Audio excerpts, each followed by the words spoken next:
అక్క మీ పేరు? Doctor of Tirumala Shetty. రీసెంట్గా కాకినాడ డిస్ట్రిక్ట్ తునిలో ఒక ఇన్సిడెంట్ జరిగింది. తాతన్ అని చెప్పి నారాయణరావు అనే వ్యక్తి ఒక గురుకుల్లో చదువుతున్న అమ్మాయిని తోటలోకి తీసుకెళ్లి అఘాయిత్యం చేయడానికి లేదా అత్యాచారం చేయడానికి ప్రయత్నించాడు. దీని మీద మీ స్పందన ఏంటి? వాడు అసలు ఎవరు? వాడిని ఫస్ట్ వాడిని మూసేయండి, వాడిని ఇమ్మీడియట్లీగా మూసేయండి. అయినా గురుకుల పాఠశాలల్లో మహిళలకి స్టూడెంట్స్కి అంత భద్రత లేదా? అంత అజాగ్రత్తగా ఉంటుందా గురుకుల పాఠశాల యాజమాన్యం? సెక్యూరిటీయే కానీ వార్డెనే కానీ వీళ్ళందరూ అంత అజాగ్రత్తగా ఉన్నారా?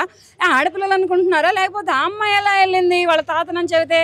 తాత తీసుకెళ్తే మామిడి తోటల్లోకి కొబ్బరి తోటల్లోకి తీసుకెళ్తాడా? తాత అనేవాడు ఎక్కడికి తీసుకెళ్తాడో తెలుసా? ప్రేమగా ఇంటికి తీసుకెళ్తాడు, లేకపోతే ఏదైనా సరదాగా ఒక హోటల్కి తీసుకెళ్తాడు, ఏమన్నా తినిపిస్తాడు, తినిపించి మళ్ళీ తీసుకెళ్ళిపోయి గురుకుల పాఠశాలలో వదులుతాడు. అంతేగాని ఇట్లా చెట్ల పొదల్లోకి గుట్ల పొదల్లోకి తీసుకెళ్తాడా వాడు? ఫస్ట్ ఆడు ఎవరో కానీ ఆ నియోజకవర్గపు కాకినాడ తుని నియోజకవర్గపు పోలీసులకు చెబుతున్నాను, ఫస్ట్ వాడిని మూసేయండి, మూసేసి కుమ్మేయండి, తర్వాత చూద్దాం. ఏదన్నా అయితే ఎవరు వస్తారో తర్వాత చూసుకోవచ్చు. అంత ఉంటే పెళ్ళాం దగ్గరికి వెళ్ళవాయి. నీకు పెళ్ళాం లేకపోతే ఇంకొకళ్ళని ఎవరన్నా పెళ్లి చేసుకోవాయి. అంటే గురుకుల పాఠశాలలకు వెళ్ళి మా మనవరాలు మా కూతురు అని చెప్పేసి అమ్మాయిలను తీసుకుపోయి ఆగం చేస్తారా? ఆగం చేస్తే ఊరుకుంటారు అనుకుంటున్నారా? మహిళా మండల సంఘాలు ఊరుకుంటాయా? లేకపోతే పోలీసులు కానీ లేకపోతే గవర్నమెంట్ కానీ ఊరుకుంటుందిలే అని చేస్తున్నారా ఇలాగా? ఎవడంట? ఎవడరా నువ్వు?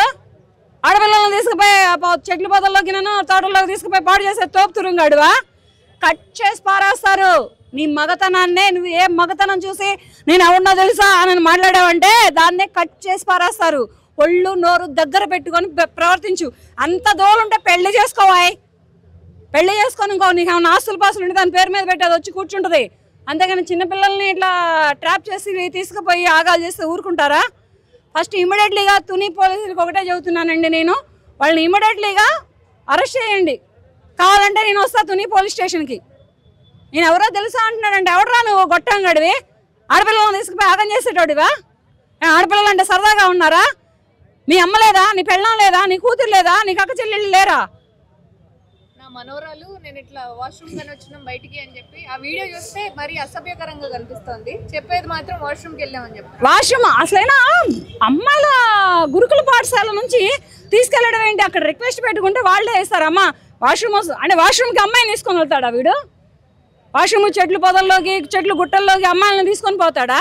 వాడు చెప్పే మాటలు ఏమన్నా వైనం తైనం ఉందా? అసలు ఏమైనా ఒక్క వైనం ఉన్నా అప్పుడు మాట్లాడాలి, అంతేగాని అది ఇది ఏది లేకుండా వాష్రూమ్కి వెళ్ళాము తొక్కలో రూమ్కి వెళ్ళాము అంటే ఊరుకుంటారా ఏంది? అదే నేను అడుగుతున్నాను. అంత భద్రత లేకుండా అయిపోయిందా? ఆ వార్డెన్కి ఎంత లంచం ఇస్తే వీడు ఈ అమ్మాయినా 2 పీకితే పోలీసులు నిజాలు బయటకు వస్తాయి. ఎవరు పంపించారు, ఎందుకు వెళ్ళారు బయటికి అనేది వార్డెన్ని పీకాలి. అక్కడ గురుకుల పాఠశాల అంటే ఏంటి? గురుకుల పాఠశాలలకు ఎవరైనా ఎందుకు వెళ్తారు? చదువు గురించి, లైఫ్ గురించి, భవిష్యత్తు గురించి, ఇంట్లో సరైన ఆలన పాలన పోషణ లేకపోతే గురుకుల పాఠశాలలో చదువుకుంటారు. అటువంటి పిల్లల్ని కూడా వదలట్లేదు అంటే వీళ్ళని మనుషులు అనాలా లేకపోతే మృగాలు అనాలా అర్థం కావట్లేదు. పైగా నేను ఎవరో తెలుసా అంట. ఎవడరా నువ్వు? అసలు ఎక్కడోడిరా నువ్వు? నీ మనోరాలేనా నిజంగా? అదే నీ మనోరాలను అయితే అలాగే చెట్ల పొదల్లోకి తీసుకెళ్తావా? వాష్రూమ్కి వెళ్ళాం తొక్కలో రూమ్కి వెళ్ళామని మాట్లాడతావా? వాష్రూమ్కి నీకు చెట్ల పొదల్లోనూ అడవుల్లోనే కావాల్సి వచ్చినాయి. ఇంకెక్కడ దొరకలేదా వాష్రూమ్స్ నీకు? సిగ్గుండాలి ఇటువంటి వ్యాఖ్యలు చేయడానికి కూడా. ఇలాంటి వాళ్ళ మధ్య ఆడపిల్లలు ఎలా జాగ్రత్తగా ఉండాలి? అందుకనే ఇప్పుడు రిటర్న్ అవుతున్నారు ఆడపిల్లలు. ఆ పాపాలు ఏంటంటే ఇటువంటి శాపాలు వేరే వాళ్ళకి తగులుకుంటున్నాయి అనమాట. ఆడపిల్ల అయినా ఆ అమ్మాయి ఎలా వెళ్ళింది? ఆ అమ్మాయి అంత జ్ఞానం లేని అమ్మాయా? అంత చిన్న అమ్మాయా? 4 ఏళ్ళు 3 ఏళ్ళు అమ్మాయా? ఉంటాయిగా, ఒక 16 17 ఏళ్ళు ఉంటాయిగా. అంత చిన్న అమ్మాయి అయితే కాదు కదా. తాత సంకనేసుకొని పోతే చాక్లెట్ ఇస్తానంటే వెళ్ళడానికి ఎందుకు పిలుస్తున్నాడు ఏంటి? అసలు ఎవరితను అనే ఐడియాలు ఏమి లేవా? ఏమి ఇస్తే వెళ్ళింది ఆ అమ్మాయి? ఇతను ఏ ప్రలోభాలకి లోన్ చేస్తే వెళ్ళింది ఆ అమ్మాయి?